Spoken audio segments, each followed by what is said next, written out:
Ito daw yung tinatawag na beef ball soup mga katiyoy friend. Meron din itong pork at mga iba-iba pang mga nakalagay dyan. Kaya ating titingnan ang pagluto. Ayan, naglagay ng tubig at merong sugar po yan, yung matigas na sugar. At naglagay po uli siya ng bawang. So, papakuluan yan. Naglagay ng Kikkoman soy sauce. Tapos, naglagay din ng light soy sauce. At sunod dyan mga kaibigan, naglagay din po siya ng dark soy sauce. Yun.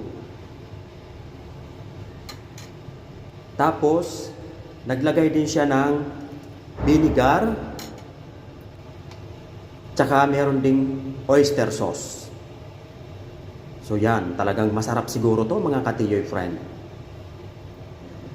At habang kumukulo yan mga kaibigan, inilagay na po yung pork meat.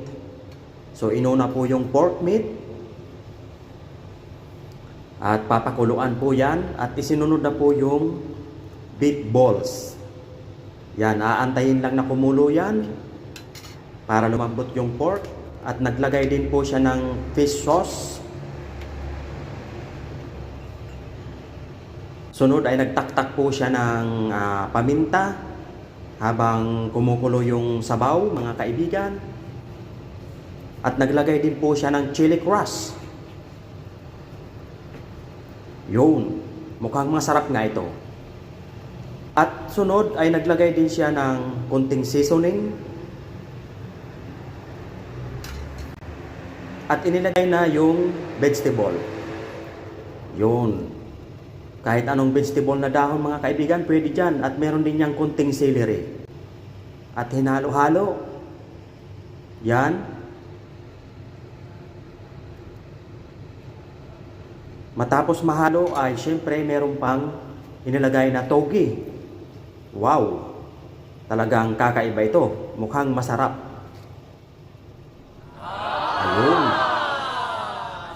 At syempre, hinalo-halo din ang inilagay na togi. Yan. Yun.